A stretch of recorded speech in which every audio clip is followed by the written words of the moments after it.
তো ফ্রেন্ডস, আজকে মার্চ মাসের 6 তারিখ। অলরেডি গরম পড়তে শুরু করেছে।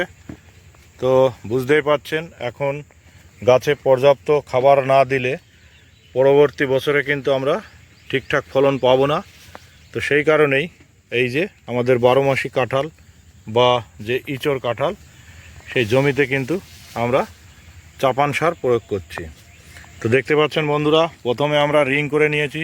এই যে দেখুন, প্রত্যেকটা গাছের গোড়াতে লক্ষ্য করুন, রিং করে নিয়েছি। তো এই রিং করার পরে আমরা কিন্তু গোবর সার দিয়েছি। তো গোবর সার মোটামুটি আমরা গাছ পিছু ওই 15 থেকে 20 কিলো এই পরিমাণে কিন্তু গোবর সার দিয়েছি। তো গোবর সার দেওয়ার পরে দেখতেই পাচ্ছেন, গোবর সারটা চারিদিকে ছিটিয়ে দিয়েছি। তো তারপরে আমরা দিয়েছি সরিষার খোল। আমি একটু ভালো করে আপনাদের সরিষার খোলটা একটু দেখিয়ে দিই, অনেকেই বুঝতে পারবেন না যে দিয়েছেন কি না।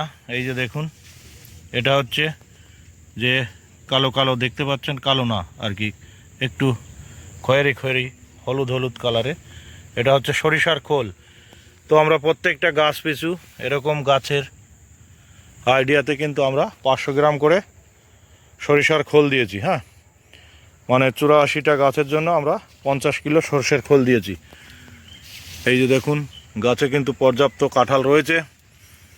তো এরপরে আমরা যেটা দিচ্ছি, সরিষার খোলের পরে আমরা এই যে সকালবেলায় রাসায়নিক সার মিশ্রণ করেছি।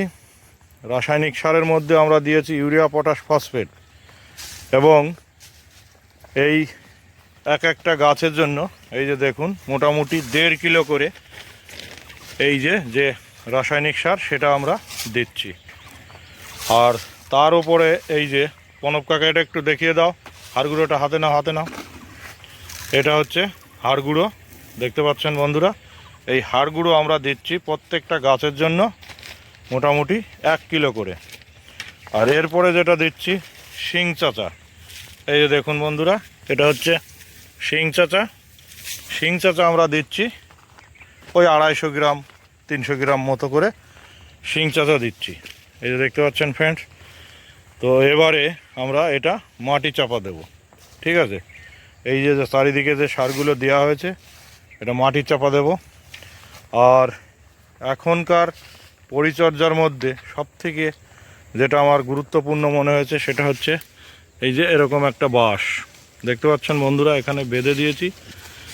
দেখুন, ভালো করে লক্ষ্য করে দেখুন, জমিতে প্রত্যেকটা গাছে কিন্তু আমরা এরকম করে বাঁশ বেঁধে দিয়েছি। এই যে দেখুন, লম্বা লম্বা বাঁশ গর্ত খুঁড়ে বেঁধে দিয়েছি। হ্যাঁ, তো কাঁঠাল গাছে খুব একটা পরিচর্যা নেই, আমি বারবার আপনাদের বলি।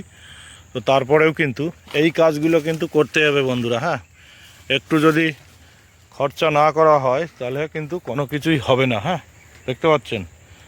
আর প্রত্যেকটা গাছেই কিন্তু ভরপুর কাঁঠাল এখনও রয়েছে। হ্যাঁ, দেখতে পাচ্ছেন 21 মাস বয়স, প্রত্যেকটা গাছেই কিন্তু ভরপুর কাঁঠাল আমরা এই টাইমে লক্ষ্য করতে পারছি। তো এই কাজগুলো কিন্তু বন্ধুরা অবশ্যই করতে হবে।